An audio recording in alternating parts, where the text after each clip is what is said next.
Boy, has Diana been a busy goddess. She was able to free everyone from this maze, she was able to free Petra the Siren, heal Ferdinand from his mortal wounds, and free Io. Now, she is currently locked in a confrontation with Queen Clea, the Atlantean, who's been driven mad since she's been down here for so long. And during this confrontation, Diana was able to take Queen Clea's trident and throw it down a pit after being impaled by it. But this is because whatever this mysterious power was inside that trident, it was only a piece of a greater entity. And once Diana was able to make it whole, it has come back up in the shape of a new trident, with new power that Diana can now wield. Now it's time to find out what she's gonna do about Queen Clea after everything she's done in this maze. And what kind of power does Diana now have? Let's get into it. And we see this new mysterious trident is actually the Trident of Poseidon, the weapon of a god. And it truly is a separate entity, fighting with a mind of its own. Luckily for Diana, they are aligned in their purpose, as they completely demolish all the fishmen. And here, Diana starts to understand Queen Clea, because with this new power comes new information. The trident lets her know Clea is an Atlantean. Her home is the sea, and she's been away from the sea for decades, maybe even longer. And on top of that, Queen Clea has been walking around with a piece of Poseidon's trident, a power she simply cannot handle, which may have helped push her over the edge. Now, although Diana understands all this, she is in no way trying to forgive all the horrific things Clea has done in the maze, but now she's starting to understand why she's so filled with rage, why she is so desperate. And Diana's thinking all of this while she continues to absolutely cook the fishmen. And Diana had no idea the Atlanteans were even still a thing, so there's a possibility that Clea is the very last of her kind. But Clea is still crazy, as she completely dominates Diana, beating her to the ground. And something I noticed is Diana is like barely fighting back against Clea. Even when she's beaten to the ground, all she does is cast yet another spell, enchanting this rock to seal the exit behind Io, and she tells Ferdinand to go follow it, as it is seeking Io out, and she wants Ferdinand to escape, leaving her behind with the fishmen and crazy ass Queen Clea. And something I thought would never happen is this final enchantment Diana did finally depleted her magic reserves. I told you guys it felt like she's got magic for damn near everything, but this time Diana is gonna have to focus on the fundamentals, and she tells herself her fundamentals are quite strong.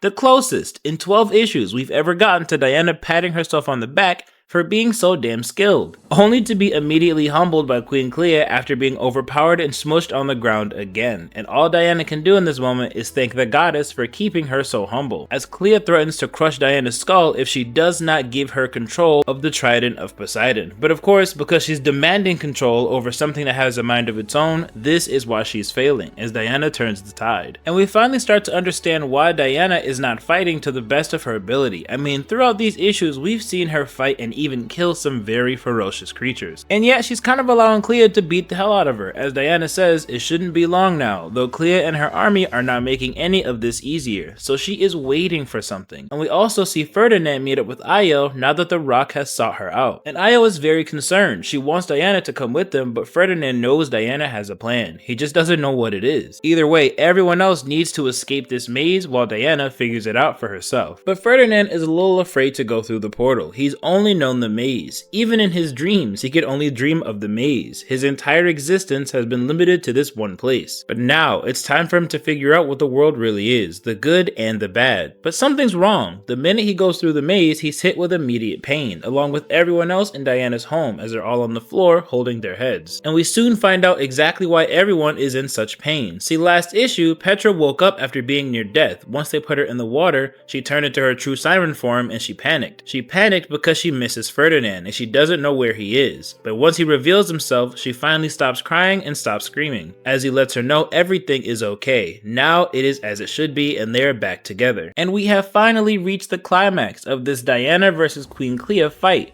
See, after she's able to finally push Queen Clea off of her again because she is just going mad, Diana tries to help her realize how crazy it's been inside this maze, being away from her home, eating her own fishmen. Although they may regenerate limbs, it's absolutely crazy what she's had to go through here. And Diana has a solution, as we finally learn what her plan is. Because of what we learned in the last issue, that the ocean itself was actually going to flood the maze, but the only person who could have escaped was an Amazon like Io, they had to patch this hole up, and because of that, Io stayed here for decades because she did not want to leave her people. But Diana was able to make this hole again now that everyone is safe, because Queen Clea and the fishmen, of course, can survive in the ocean. But the second issue is, they don't know exactly where to go to get to the ocean itself. This is where they have to trust Diana and follow her to freedom. Queen Clea has to stop her madness, calm herself and just follow Diana and everything will be okay. She and her people will be freed. It was an extremely dangerous plan where she had to try not to be murdered by Queen Clea and all these fishmen, but of course we see it's something Diana would absolutely do. This is the same kind of decision she made when she was a child and we saw her test with Artemis, choosing a very strange option instead of A, just killing everyone like she could have, or B, escaping herself. She decided to take on all kinds of pain to try and free every single person from this maze, even someone as evil and crazy as Queen Clea. And I covered this kind of conversation in my Spider-Man and Wolverine video, please go check it out. But this is kind of the cost of heroes making tough decisions. See, it was different when Diana was risking her own life to keep Clea and the fishmen alive so that she can tell them she's trying to free them, so that she can swim to freedom with them. But she's also banking on the idea that Queen Clea can change, and that maybe the circumstances of this maze contributed to why Queen Clea was such a monster. She's holding out hope that outside, if she's returned to her home, maybe she'll be something else, something better. But if she isn't, if she goes outside and continues to be a monster, that's Diana's fault. She freed her and her fishmen. Whatever happens, good or bad, it's Diana's burden to bear, and she's accepting that as she swims them all to freedom. So only time will tell if this backfires. I honestly really like where they went with this. Kinda leaves the door open for Queen Clea so we can see exactly how this all ends. And now the threads for the next issue are starting to be sown, because Io did her best to wait as long as she could, but it's time to leave.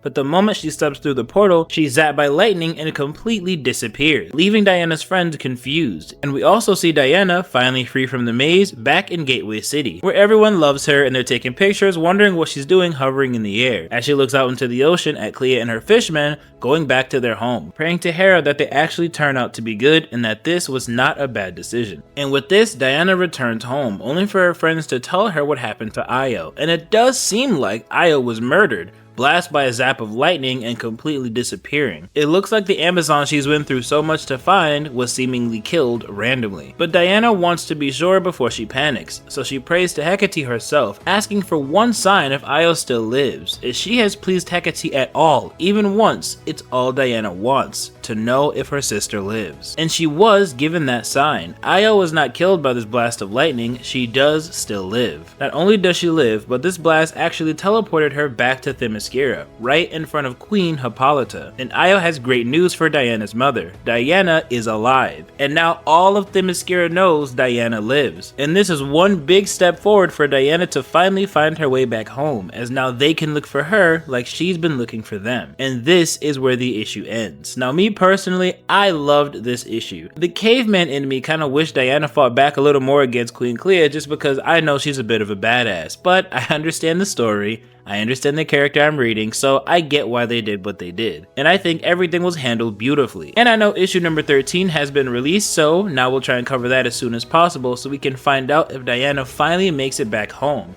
and how everyone is going to react to this hellish version of Wonder Woman when she finally gets back to this paradise known as Themyscira. But we can't forget, this is the absolute universe. You are not going to get that happy ending, because things are about to get much worse.